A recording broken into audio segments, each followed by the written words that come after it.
Ladies and gentlemen, I am SidAlpha. Last night I covered the controversy surrounding the microtransactions contained within the game NBA 2K18. The business model itself is exceptionally horrendous and so cynical it made me feel genuine pity for fans of the genre being forced to deal with such a terrible example of the greedy business practices that 2K has implemented. But one thing that I did deliberately leave out, and something that several viewers wished I had included, was the issues surrounding the website called The Sixth Axis and their 3 out of 10 review score of the game. And the reason why I left it out was because I felt that it warranted a little bit more of a conversation and wanted to make sure to keep the two issues separate, as while yes, they are very much tied together, I wanted to focus on them individually in order to help prevent something from being overlooked. So, for those of you that aren't aware of what's been happening, the Sixth Axis released a review of NBA 2K18 and gave the game an exceptionally low score. A 3 out of 10, which within the traditional games media scene is the same as a 1 out of 10 for those with actual metrics.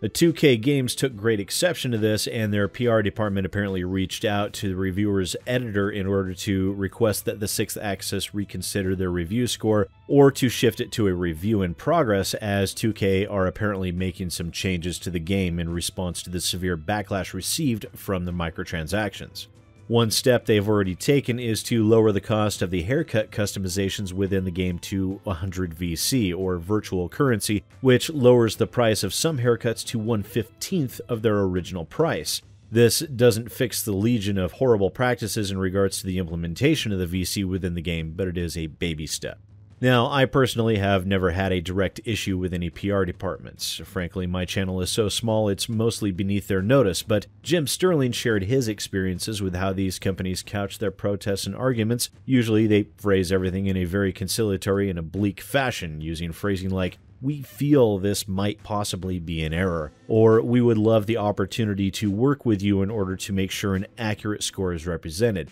generally doing what they can to make the reviewer feel like they might be the ones in error. Now, the review itself was reasonably well written, but the end score and the final conclusion seemed to be at the heart of the situation and the entire reason for 2K's request. The original read, "If you're a series fan, you may enjoy what you see," and the score below doesn't indicate the quality of the core basketball game, but rather protests how utterly invasive the microtransactions have now become. And as a result of this situation, a lot of statements have been made in regards to the threat of blacklisting and ever-present danger to traditional media formats as these, but the editor of the site stated in an update posted the day before yesterday, "Yes, they asked us to reconsider the score or shift to a review in progress, but I can't state strongly enough that there was no pressure or threat of blacklisting made or even implied. If this were the case, the demand would have been for the review to be removed entirely, which we would not have done." However, the word protest was still misplaced and needed to be removed, and it was while doing this that the olive branch of a statement surrounding planned changes and adjustments to NBA 2K18 was made. So I made the call to change the score to pending, at the same time get on my flight and hope for something remarkable when I landed. And as far as the score being issued in protest, it has raised the question as to whether the score was indeed justified. In that regard, I feel it's important to remember that, as a games critic, one has to put their readers or their viewers first. There is no allegiance owed to any games developer or publisher, and any influence they attempt to exert over the result of a game's review should be discarded or called out. Also, your personal feelings about a specific developer or publisher should be taken into account as well in order to make sure there aren't specific biases getting in the way of relating accurate information to the consumer. That said, microtransactions are very much a part of the game and the game's mechanics, and their influence on the game are extremely prevalent in NBA 2K18. As a result of this, I do feel that they should absolutely be taken into consideration in regards to the overall review, and while I agree that usage of the terminology "in protest" is potentially poor phrasing on the part of the reviewer,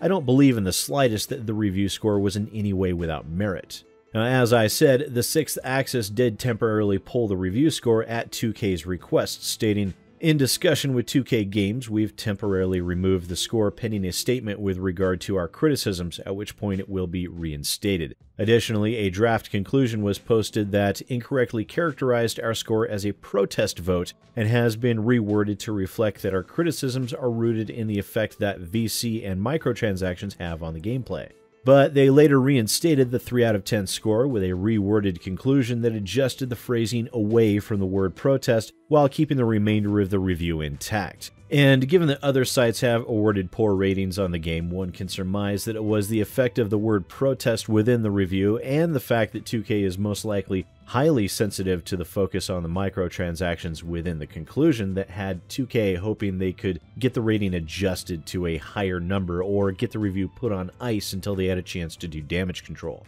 And while I know a great many people would probably be ready to begin bashing on the 6th Axis or 2K games in regards to this situation, I'm honestly not seeing much going on here, and I think that some of the reactions in regards to this are possibly a little overblown. While I've not had much contact from AAA publishers or developers in the past outside of their responding to my emails to tell me they have no review codes available, I've been in contact with numerous indie devs of varying sizes, and I've been asked to reconsider reviews in the past, or I've been asked to discuss my potential concerns in the past as well. And with the exception of one stupid blow-up on my part, they've always been cordial, and in the end, they've accepted my critique once I explained some additional specifics to them. And in this situation, the 3 out of 10 is an anomaly when matched up against the larger traditional sites, and with the negative PR that 2K already has to deal with, this could very well have been completely innocent, just their responding to a review score that was anomalous when factored into all the others. Now, I understand that while I tend to take an us versus them mentality with AAA publishers, I do understand that while many of them are evil, they're not the root of all evil, and not everything they do holds some nefarious purpose.